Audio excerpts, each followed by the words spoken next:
নমস্কাৰ প্ৰিয় দৰ্শক সকলোকে স্বাগতম জনাইছো মই পাৰ্থ প্ৰিয় দৰ্শক প্ৰথমতেই আপোনালোক অৱগত হৈছে অষ্টম দৰমহা আয়োগত অনুমোদন প্ৰদান কৰা হৈছে কেন্দ্ৰীয় চৰকাৰে প্ৰধানমন্ত্ৰী নৰেন্দ্ৰ মোদী অষ্টম দৰমহা আয়োগত কেবিনেটৰ অনুমোদন প্ৰদান কৰিছে অষ্টম দৰমহা আয়োগ গঠন হ'ব তিনিজন সদস্য থাকিব তাৰে এজন অধ্যক্ষ হ'ব চেয়াৰম্যান হ'ব আৰু এই কথা সদৰি কৰিছে কেবিনেট মিটিংত উপস্থিত থকা কেন্দ্ৰীয় মন্ত্ৰী অশ্বিনী বৈষ্ণৱে এতিয়া প্ৰাসংগিক প্ৰশ্নটো কেন্দ্ৰীয় চৰকাৰে যেহেতু অনুমোদন জনাইছে কেন্দ্ৰীয় চৰকাৰৰ প্ৰায় 49 লাখ এমপ্লয়িৰ কাৰণে অষ্টম দৰমহা আয়োগত অনুমোদন জনোৱা হৈছে অষ্টম দৰমহা আয়োগে পৰামৰ্শ দিব কিমান দৰমহা বৃদ্ধি কৰিব লাগিব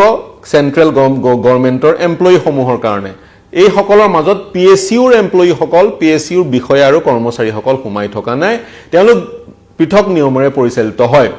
এতিয়া আপুনি যদি কেন্দ্ৰীয় চৰকাৰৰ এমপ্লয়ি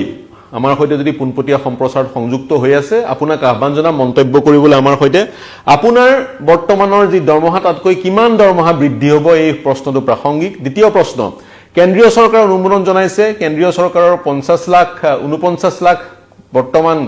কৰ্মৰত কৰ্মচাৰী আৰু বিষয়াৰ কাৰণে আৰু প্ৰায় 67 লাখ পেনচনাৰৰ কাৰণে গতিকে এই অষ্টম দৰমহা আয়োগ ৰাজ্য চৰকাৰৰ কৰ্মচাৰী আৰু বিষয়াসকলৰ ক্ষেত্ৰত প্ৰযোজ্য হ'ব নে নহয় নিখনদেহে প্ৰযোজ্য হ'ব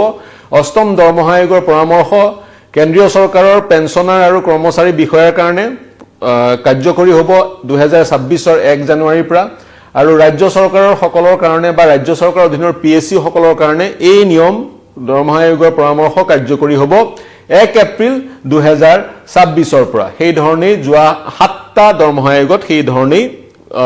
প্ৰক্ৰিয়াবোৰ আগবাঢ়ি গৈছে এতিয়া মূল বিষয়টোলৈ আহো প্ৰিয় দৰ্শক হোৱাইট বোৰ্ড ব্যৱহাৰ কৰি আমি এক টুকা প্ৰস্তুত কৰিছিলো কিছু গৱেষণা কৰি প্ৰাসংগিক প্ৰশ্নটো যেটো প্ৰশ্ন হিচাপে আপোনাকো আপোনাৰ মনতো খুদুৱাই আছে প্ৰশ্নটো হৈছে আপুনি যদিহে কেন্দ্ৰীয় চৰকাৰৰ চাকৰিয়াল বা ৰাজ্য চৰকাৰৰ চাকৰিয়াল আপোনাৰ দৰমহা কিমান বৃদ্ধি হ'ব বিভিন্ন সংবাদ মাধ্যমে বিভিন্ন কথা কৈ আছে কৰবাত কোৱা হৈছে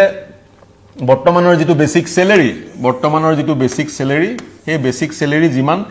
সেই বেসিক স্যালাৰি 186% গ্ৰোথ হ'ব তাৰ লগত ডিএ সংযুক্ত হ'ব যি ধৰণে ডিএ কেন্দ্ৰীয় চৰকাৰে ডিএ চৰকাৰ কেন্দ্ৰীয় বা ৰাজ্য চৰকাৰে ডিএ আৰম্ভণিতে 20% দিব তাৰ পিছত প্ৰতি বছৰে দুবাৰকৈ 5% কে ডিএ বঢ়াই যায় ডিএ সংযুক্ত হ'ব এইচআৰএ সংযুক্ত হ'ব বা মেডিকেল এলায়েন্স থাকিব বা যি কিটা কম্পোনেন্ট থাকে বেসিক স্যালাৰি হৈতে ডিএ আৰু তাৰ লগত যি কিটা কম্পোনেন্ট থাকে এইচআৰএ হোল বা অন্যান্য যি কিটা কম্পোনেন্ট থাকে সকলো সংযুক্ত হৈ বৃহৎ এটা বৰ্তমানতকৈ দুগুণতকৈ বেছি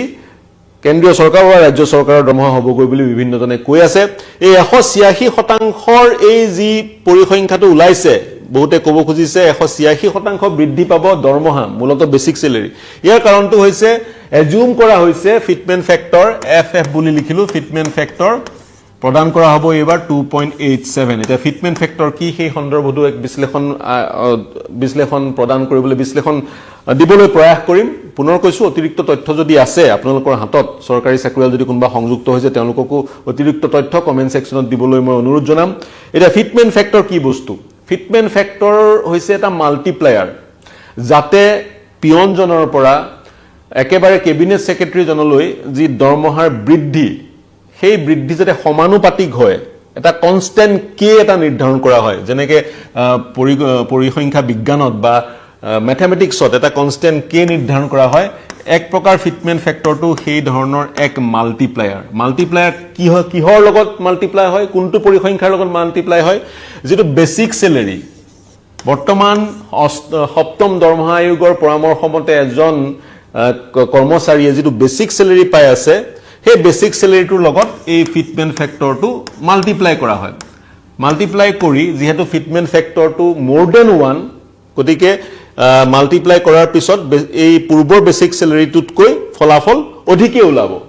ওলাব সেই অধিক যেটো পৰিসংখ্যা এডিশনাল যেটো পৰিসংখ্যা পূৰ্বৰ বিএছতকৈ যেটো ডাঙৰ পৰিসংখ্যা সেইটোৱে হ'ব নতুন বেসিক স্যালাৰি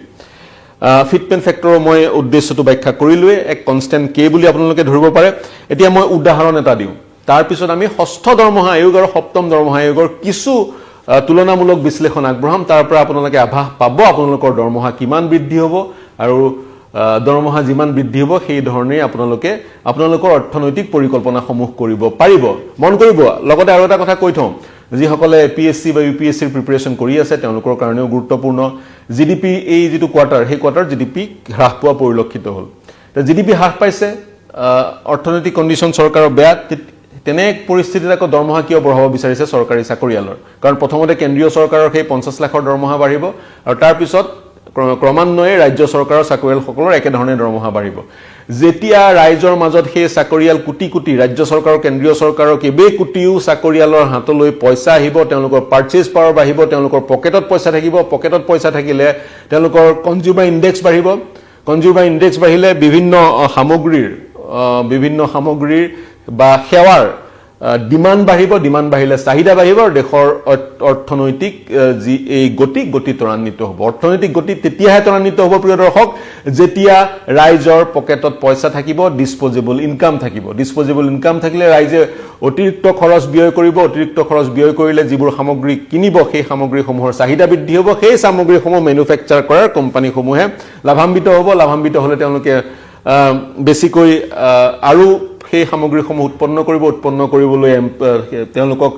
পুনৰ ৰিক্ৰুটমেন্টৰ প্ৰয়োজন হ'লে আমাৰ যুৱ সমাজে চাকৰি পালে তেওঁলোকে দৰমহা পালে পুনৰ কিনিব গতিকে সাইকেলটো এই ধৰণে চলি থাকে গতিকে মানুহৰ পকেটত পইচা দিব বিচাৰিছে চৰকাৰে আৰু যেহেতু চৰকাৰৰ ৰাজকোষ এতিয়া টনকিয়াল হৈ আছে ডাইৰেক্ট টেক্সেই চৰকাৰে 1 লাখ কোটি টকা ডাইৰেক্ট টেক্সেই চৰকাৰে লাভ কৰে 1 লাখ কোটি টকা কমা গ'ল 20 লাখ কোটি টকা ইনডাইৰেক্ট টেক্সৰো পৰিমাণ বৃদ্ধি হৈ গৈ আছে গতিকে ডাইৰেক্ট আৰু ইনডাইৰেক্ট টেক্সৰ যোগেদিয়ে চৰকাৰে বৃহৎ বুজন অংকৰ ধন এটা লাভ কৰে তাৰ উপৰিও চৰকাৰৰ বিভিন্ন আৰ্নিংছবোৰ আছে আজিৰ তাৰিখত চৰকাৰৰ এক্সপোৰ্ট বিল ইম্পোৰ্ট বিলতকৈ বহু বেছি গতিকে বৰ্তমান চৰকাৰৰ যি ফৰেন এক্সচেঞ্জ সেইটো টনকিয়াল হৈ আছে গতিকে সেই ধৰণে কেন্দ্ৰীয় চৰকাৰৰ চাকৰিয়ালসকলক দৰমহা দিয়াত চৰকাৰৰ ৰাজকোষৰ বৰ বেছি পিঞ্চ উপলব্ধি কৰিব নালাগে বা ৰাজকোষ টনকিয়াল হৈ আছে ৰাজকোষত বৰ বেছি প্ৰভাৱ নপৰিব গতিকে তেনে ক্ষেত্ৰত ৰাইজৰ মাজলৈ কিছু পইচা গ'লে ৰাইজৰ পাৰচেজ পাৱাৰ বৃদ্ধি হ'ব আৰু অৰ্থনীতি ত্বৰান্বিত হ'ব যি কি নহওক পুনৰ আমাৰ মূল বিষয়টো দৰমহা কিমান বৃদ্ধি হ'ব এই বিষয়টো গুৰুত্বপূৰ্ণ বিষয় প্ৰাসংগিক এইটোৱে প্ৰশ্ন এতিয়া আমি ফিটমেন্ট ফেক্টৰৰ কথা কৈ আছিলো মই একেবাৰে বেসিক কথাকিটা কৈ বেসিক গণিতৰ যোগেদি বিষয়টো বিশ্লেষণ কৰিবলৈ প্ৰয়াস কৰিছো এই ইয়াৰ লগত আৰু কিছু অনুষাংগিক ফেক্টৰছ বা কাৰক জড়িত হৈ আছে গতিকে অতিৰিক্ত তথ্যখিনি যদি আমাৰ সৈতে পুনপটীয়া সম্প্ৰচাৰত কোনোবা বিশেষজ্ঞ জড়িত হৈ আছে তেওঁক দিবলৈ অনুৰোধ জনালো এতিয়া কাৰোবাৰ যেটো কাৰেন্ট এগৰাকী কৰ্মচাৰী কাৰেন্ট বেসিক পে সিবিএস বুলি লিখিলো বেসিক পে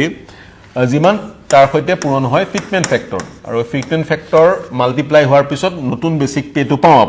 আমি উদাহৰণস্বৰূপে সপ্তম দৰমহা আয়োগৰ অধীনত কাৰোবাৰ যদি 18000 টকা দৰমহা আৰু ধৰি ললো অষ্টম দৰমহা আয়োগে ফিটমেন্ট ফেক্টৰ নিৰ্ধাৰণ কৰিলে 2.28 তেতিয়া নতুন বেসিক পেটো অষ্টম দৰমহা আয়োগে যেহেতু এইটো ফিটমেন্ট ফেক্টৰ নিৰ্ধাৰণ কৰিলে বুলি এজুম কৰিলো বিশ্লেষণৰ স্বাৰ্থত তেতিয়া নতুন বেসিক পেটো হ'বগৈ প্ৰায় 40000 মই ৰাউন্ড ফিগাৰ এটা কৰিলো 40944 হয় কিন্তু মই ৰাউন্ড ফিগাৰ কৰিলো 40900 তাৰ পিছত ইতিমধ্যে প্ৰায় 50% দিয়ে লাগি আছে আৰু যেতিয়ালৈকে 50% দিয়ে লাগি আছে আৰু যেতিয়ালৈকে অষ্টম দৰমহা আয়োগৰ অনুসৰি কৰ্মচাৰী বিষয়া দৰমহা পাবলৈ আৰম্ভ কৰিব তেতিয়ালৈকে ধৰিলো আৰু 20% দিয়ে লাগিলে 2 বছৰত 5% কে 20% হ'ল গতিকে দিয়ে হ'লগৈ 70% আমি দিয়ে ধৰি ললো এটা 70% দিয়ে ধৰি ললো নতুনকে বেসিক স্যালাৰিটো আমাৰ কিমান হৈছিল প্ৰায় 40994 নতুনকৈ আমাৰ হৈছিল গৈ বেসিক স্যালাৰিটো তাত আমি এড কৰিলো 70% দিয়ে 70% কিহৰ 70% এই 40994 40994 70% কিমান প্ৰায় 28600 মই ৰাউন্ড ফিগাৰ ধৰিছো 28660 এতিয়া মূল দৰমহাটোত যেহেতু দিয়ে ইমান মূল দৰমহাটোত এই বেসিক স্যালাৰি আৰু 70% দিয়ে যোগ হ'ব বেসিক স্যালাৰি প্লাস 70% দিয়ে বেসিক স্যালাৰি আৰু 70% দিয়ে যদি আমি যোগ কৰি দিও তেতিয়া আমাৰ হাতলৈ আহে 6 প্ৰায় 69604 টকা বা আমি ধৰি ললো 69600 গতিকে 69600 যিগৰাকী ব্যক্তিয়ে যিগৰাকী ব্যক্তিৰ পূৰ্বতে বেসিক স্যালাৰি আছিলে পূৰ্বতে যি বেসিক স্যালাৰি আছিল 18000 তেওঁ যদি ফিটমেন্ট ফ্যাক্টৰ মই পুনৰ কৈ দিছো বেসিক স্যালাৰি যদি 18000 আছিল তেওঁৰ ফিটমেন্ট ফ্যাক্টৰ যদি তেওঁক প্ৰদান কৰা হ'ল 2.28% তেওঁৰ বেসিক স্যালাৰি হ'বগৈ 40994 তাৰ লগত তেওঁৰ 70000 ডিএ যদি আমি যোগ কৰি দিওঁ 70000 40994 70% হৈছে ক্ষমা কৰিব 70% যদি দিয়ে আমি যোগ কৰি দিওঁ 40994 70% হৈছে 28660 গতিকে বেসিক স্যালাৰিৰ লগত আমি দিয়ে যদি যোগ কৰি দিওঁ তেতিয়া হয় 69 এই পৰিসংখ্যাটো আমি পাওঁ 69604 69604 ৰাউন্ড ফিগাৰ হৈছে 69600 গতিকে সেই ধৰণে দৰমহাটো বঢ়াৰ সম্ভাৱনা আছে আৰু তাৰ সমান্তৰালকৈ লেভেল 1 ৰ পৰা লেভেল 13-14 লৈকে আমাৰ চৰকাৰী কৰ্মচাৰীসমূহৰ বিভিন্ন লেভেল নিৰ্ধাৰণ কৰা হৈছে পে মেট্ৰিক্সৰ মই কথা কৈ আছো এতিয়া উদাহৰণস্বৰূপে সপ্তম পে কমিশনত মিনিমাম স্যালাৰি লেভেল 1 ৰ স্যালাৰিৰ এমাউন্ট আছিল 18000 টকা আৰু যদিহে ফিটমেন্ট ফ্যাক্টৰ যি ধৰণে কোৱা হৈছে বিভিন্ন বিশেষজ্ঞই কৈছে 2.86 যদি ফিটমেন্ট ফ্যাক্টৰ লাগে গৈ উদাহৰণস্বৰূপে 2.86 ফিটমেন্ট ফ্যাক্টৰ এইবাৰ প্ৰযোজ্য হ'ব বুলি বিভিন্নজনে কৈ আছিল 7 পে কমিশনত ফিটমেন্ট ফ্যাক্টৰ আছিল 2.57 তাৰ আগতে 6 পে কমিশনত যি 6 পে কমিশন 2006 চনত লাগিছিল তেতিয়া ফিটমেন্ট ফ্যাক্টৰ আছিল 1.87 যদি এইটো ফিটমেন্ট ফ্যাক্টৰ লাগে গৈ তেতিয়া লেভেল 1 ৰ যেটো বেসিক স্যালাৰি সপ্তম দৰমহা আয়োগৰ অধীনত আছিল 18000 টকা সেইটো গৈ পেলাই হ'বগৈ 51000 টকা গতিকে এগৰাকী পিয়নে এই 51000 টকা অষ্টম দৰমহা আয়োগৰ পৰামৰ্শ প্ৰযোজ্য হোৱাৰ পিছত পোৱাৰ সম্ভাৱনা আছে তাৰ সমান্তৰালকৈ যদি আমি পেনশনৰ ব্যাখ্যাটো কৰো সপ্তম দৰমহা আয়োগত ন্যূনতম পেনশন আছিল 9000 টকা সেইটো গৈ পেলাই যদি হে 2.87 ফিটমেন্ট ফ্যাক্টৰ লাগে তেতিয়া সেই 9000 টকা গৈ পেলাই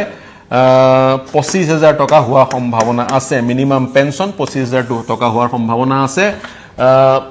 25000 টকা হোৱাৰ মিনিমাম পেনশন হোৱাৰ সম্ভাৱনা আছে এই 25000 টকাত কিন্তু বাকি যিবোৰ এলাউন্স সেই এলাউন্সবোৰ হুমাই আছে গতিকে সেই ধৰণে গোটেই দৰমহা বৃদ্ধি হোৱাৰ সম্ভাৱনা আছে যদিহে অষ্টম দৰমহা আয়োগৰ যিবোৰ পৰামৰ্শ সেই পৰামৰ্শসমূহ সময়মতে কাৰ্যকৰী হয় গতিকে আমি ফিটমেন্ট ফ্যাক্টৰৰ কথা কলো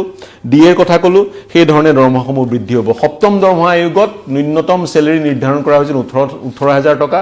আৰু একেবাৰে হাইয়েষ্ট স্যালাৰি ম্যাক্সিমাম স্যালাৰি নিৰ্ধাৰণ কৰা হৈছিল কেবিনেট সেক্ৰেটাৰী এজনৰ স্যালাৰি 2.5 লাখ টকা গতিকে যদিহে 1.186% দৰমহা বাঢ়ে বেসিক স্যালাৰি 186% বাঢ়ে তেতিয়া ম্যাক্সিমাম স্যালাৰি 5 লাখৰ পৰা 6 লাখ টকাৰ হোৱা সম্ভাৱনা আছে আৰু মিনিমাম স্যালাৰি 18000 ৰ পৰা 54000 হোৱাৰ সম্ভাৱনা আছে গতিকে চৰকাৰী চাকৰিয়ালসমূহ সেই ধৰণে বেনিফিটেড হোৱাৰ সম্ভাৱনা আছে ৰাজ্য চৰকাৰ আৰু কেন্দ্ৰীয় চৰকাৰ উভয়ে কেৱল ফিটমেন্ট ফ্যাক্টৰ এটা নিৰ্ধাৰণ কৰি বেসিক স্যালাৰিটোক ফিটমেন্ট ফ্যাক্টৰে মাল্টিপ্লাই কৰি তাৰ পিছত তাত ডিএ সংযোজন কৰি তাৰ পিছত এইচআৰএ বা আন এলায়েন্সবোৰ সংযোজন কৰি এটা দৰমহা এটা চূড়ান্ত দৰমহাৰ নিৰিখ নিৰ্ধাৰণ কৰাটোৱে কমিশনখনৰ কাম নহয় কমিশন খলে স্যালাৰি ষ্ট্ৰাকচাৰ সমূহ নিৰ্ধাৰণ কৰিব ইপিএফৰ দৰো নিৰ্ধাৰণ কৰিব গ্ৰেজুৱেটি কিমান পাব লাগে সেয়াও নিৰ্ধাৰণ কৰি এক পৰামৰ্শ আগবঢ়াব আৰু কেন্দ্ৰীয় চৰকাৰে civil central services revise pay rule অনুসৰি সেই যিবোৰ পৰামৰ্শ পে কমিশনখনে আগবঢ়াব সেই পৰামৰ্শসমূহক কাৰ্যকৰী কৰিব গতিকে অধি অপেক্ষাৰে বহু লোক বাচ্চাই আছিলে আৰু এটা কথা ওলাই পৰিছে বিভিন্ন সংবাদ মাধ্যমত প্ৰকাশ পাইছে এইবাৰৰ যি দৰমহা বৃদ্ধি সেই বৃদ্ধি এমপ্লয়িৰ পাৰফৰমেন্স চাই দিয়া হ'ব বুলি বিভিন্নজনে ক'ব বিচাৰিছে গতিকে আমি এই কমিশনখনে তেনে ধৰণৰ এক শৰ্ত ৰাখি যে নাৰাখিব সেই কথা হাউতকৈ কৈ দিব নোৱাৰো তেনে ধৰণৰ শৰ্ত থাকিবও পাৰে মিনিমাম ইনক্ৰিজ বা মিনিমাম দৰমহা বাঢ়িব কিন্তু সেই মিনিমামৰ কৈ বেছিকৈ এটা নৰমালি দৰমহা নিত্যান্তই বাঢ়িব কিন্তু তাৰ ওপৰত যদি কোনোবাই কাৰোবাৰ দৰমহা বাঢ়িব সেই দৰমহা তেওঁৰ পাৰফৰমেন্সৰ বেচিছত ভিত্তিত বঢ়াৰো সম্ভাৱনা থাকিব পাৰে এই নতুন নিয়ম এই চৰকাৰখনে প্ৰযোজ্য কৰিব পাৰে কিন্তু পাৰফৰমেন্স মেজাৰ কৰিবলৈ এপ্ৰাইজেল প্ৰদান কৰিবলৈ এই এবছৰৰ ভিতৰত সেই 50 লাখ কেন্দ্ৰীয় চৰকাৰৰ কৰ্মচাৰী বিষয়া আৰু প্ৰায় কেইবা কোটিও ৰাজ্য চৰকাৰসমূহৰ কৰ্মচাৰী আৰু বিষয়াসমূহৰ পাৰফৰ্মেন্স ৰিভিউ কেনেকৈ কৰা হ'ব তাৰ কাৰণে কি মেথডলজি থাকিব পিয়নৰ পৰা আৰম্ভ কৰি কেবিনেট সেক্ৰেটাৰীলৈকে সকলোৰে সমানুপাতিকভাৱে পাৰফৰ্মেন্স ৰিভিউ কৰাৰ কি প্ৰক্ৰিয়া হ'ব এই মুহূৰ্তৰ ডাঙৰ প্ৰশ্ন সেই পাৰফৰ্মেন্স ৰিভিউ প্ৰক্ৰিয়াটোৰ যোগেদি কাৰো কিন্তু অন্যায় হ'ব নোৱাৰিব সকলোৰে পাৰফৰ্মেন্স ৰিভিউ ন্যায়সংগতভাৱে জুডিচিয়াছলি হ'ব লাগিব তেতিয়াহে এপ্ৰাইজেল বেসড পেমেন্ট হাইকৰ যি ব্যৱস্থা কেন্দ্ৰীয় চৰকাৰে কৰিম বুলি ভাবিছে সেয়া সঁচা অৰ্থত কাৰ্যকৰী কৰা হ'ব যি কি নহওক এই বিশ্লেষণ সামৰিব লাগিব এই বাতৰিয়ে শিৰোনাম দখল কৰিছে বিভিন্ন জল্পনা কল্পনা চলি আছিল বিভিন্নজনে ক'ব বিচাৰিছিল আজি বাতৰি কাকতত প্ৰকাশ পাইছিল অষ্টম দৰমহা আয়োগ গঠন নহয় কিন্তু আজিয়ে প্ৰধানমন্ত্ৰী নৰেন্দ্ৰ মোদীয়ে অষ্টম দৰমহা আয়োগ বেতন আয়োগখনক অনুমোদন জনালে 2026 জানুৱাৰীৰ পূৰ্বে এই বেতন আয়োগখনে যেতিয়া 2025 জানুৱাৰী চলি আছে অৰ্থাৎ এই প্ৰায় 10-12 মাহৰ ভিতৰত বেতন আয়োগখনে নিজৰ প্ৰতিবেদন দাখিল কৰিব প্ৰতিবেদন দাখিল কৰাৰ পিছত আমি প্ৰকৃততে গম পাম কিমান ফিটমেন্ট ফেক্টৰ এই কমিটিখনে নিৰ্ধাৰণ কৰিছে ফিটমেন্ট ফেক্টৰ বেসিক স্যালাৰিৰ সৈতে মাল্টিপ্লাই হ'ব নতুন যেটো আমি পাম পৰিসংখ্যাটো মাল্টিপ্লাই হোৱাৰ পিছত হেতু হ'ব নতুন বেসিক স্যালাৰি পুৰণা বেসিক স্যালাৰিৰ সৈতে ফিটমেন্ট ফেক্টৰ মাল্টিপ্লাই হোৱাৰ পিছত ফলাফলত পাম আমি নতুন বেসিক স্যালাৰি তাত ডিএ সংযোজন হ'ব আৰু আন কম্পোনেন্টবোৰ সংযোজন হ'ব আৰু তাৰ পিছত মূল যেটো আমি ফলাফল পাম সেই ফলাফলটোৱে হ'ব আপোনাৰ বা আন কৰ্মচাৰীসকলৰ এই নতুন দৰমহাটো গতিকে আপোনালোকে নিজেই ক্যালকুলেট কৰি চাব পাৰে প্ৰিয় দৰ্শক এই যি আমাৰ এই বিশ্লেষণৰ অন্ত পেলাব লাগিব এক প্ৰয়াস কৰিলো এক আভাস দিবলৈ কেনেকৈ দৰমহাটো বাঢ়িব বা এই দৰমহা বৃদ্ধি কৰাৰ উদ্দেশ্য কি 1947 চনৰ পৰাই পে কমিশন গঠন হৈ আছে এইটো অষ্টমটো পে কমিশন বিভিন্ন এই পে কমিশনসমূহত বিভিন্ন স্ল্যাববোৰ পে মেট্ৰিক্সবোৰ নিৰ্ধাৰণ কৰা হৈছিল পে মেট্ৰিক্সবোৰ নিৰ্ধাৰণ কৰি দৰমহা কিমান বাঢ়িব তাৰ এক সিদ্ধান্ত গ্ৰহণ কৰা হৈছিল ফিটমেন্ট ফেক্টৰ মই কৈছো ষষ্ঠ দৰমহা আয়োগে ফিটমেন্ট ফেক্টৰ নিৰ্ধাৰণ কৰিছিল 1.87 সপ্তমে নিৰ্ধাৰণ কৰিছিল 2.57 এইবাৰ সকলোৱে কৈ আছে অষ্টমে নিৰ্ধাৰণ কৰিব 2.87 বুলি যদি 2.87 ফিটমেন্ট ফেক্টৰ হয় তেতিয়া কিন্তু 186% দৰমহা বেসিক স্যালাৰি 186% বৃদ্ধি হ'ব মূল দৰমহাৰ 186% বৃদ্ধি নহলেও বেসিক যেটো এমাউন্ট বেসিক পে 186% বৃদ্ধি হ'ব তাৰ পিছত ডিএ হাউস ৰেন্ট বা এইচআৰ ইত্যাদি বোৰ আছে আৰু সিটি ওয়াইজ এইচআৰ পৃথক হোৱাৰ পৰামৰ্শ আগবঢ়াব পাৰে এইবাৰৰ কমিশনখনে দৰমহা আয়োগখনে কাৰণ মন কৰিব দিল্লীত ভাড়া বেছি এইচআৰ বেছি স্বাভাৱিকতে বেছি গুৱাহাটীত কম মুম্বাইত আৰু বেছি গতিকে সেই সিটি ওয়াইজ এইচআৰও নিৰ্ধাৰণ কৰাৰ এক পৰামৰ্শ কমিটিখনে আগবঢ়াব পাৰে কিন্তু সকলো জল্পনা কল্পনাৰ অন্ত পৰিব যেতিয়া কমিটিখনে পৰামৰ্শ প্ৰদান কৰিব কিন্তু আজিৰ এক গুৰুত্বপূৰ্ণ এক খবৰ বাজেট কেন্দ্ৰীয় চৰকাৰে দাখিল কৰাৰ পূৰ্বে দৰমহা আয়োগ গঠনৰ এই কথা ৰাজহুৱা কৰিছে 2016 চনত যেতিয়া নতুনকৈ দৰমহা আয়োগ গঠন কৰি বেছিকৈ দৰমহা দিয়াৰ সিদ্ধান্ত গ্ৰহণ কৰা হৈছিল অৰ্থাৎ দৰমহাবোৰ হুৰাহুৰে বাঢ়িছিল in comparison to 6 pay commission তেতিয়া চৰকাৰৰ ৰাজকোষৰ পৰা ব্যয় হৈছিল 2016-17 বিত্তীয় বৰ্ষত 1 লাখ কোটি টকা পুনৰ কৈছো এবাৰ যেহেতু ৰাজকোষ টনকিয়াল গতিকে বৰ চিন্তাৰ কাৰণ নাই ডাইৰেক্ট আৰু ইনডাইৰেক্ট ট্যাক্স বুজন সংখ্যক সংগ্ৰহ কৰে বুজন এমাউন্ট হিউজ এমাউন্ট সংগ্ৰহ কৰে কেন্দ্ৰীয় চৰকাৰে গতিকে সহজেই কেন্দ্ৰীয় চৰকাৰে বেয়াৰ কৰিব পাৰিব এই অতিৰিক্ত ধন যি ধন প্ৰয়োজন হ'ব অষ্টম দৰমহা আয়োগ কাৰ্যকৰী কৰিবৰ কাৰণে কিন্তু চৰকাৰ ৰাইজৰ হাতলৈ যেতিয়া পইচা আহিব ৰাইজে সেই পইচা খৰচ কৰিলে আমাৰ দেশৰ অৰ্থনীতি উত্তৰণ ঘটিব বা অৰ্থনীতিৰ গতি ত্বৰান্বিত হ'ব প্ৰিয় দৰ্শক এই বিশ্লেষণৰ সামৰিব লাগিব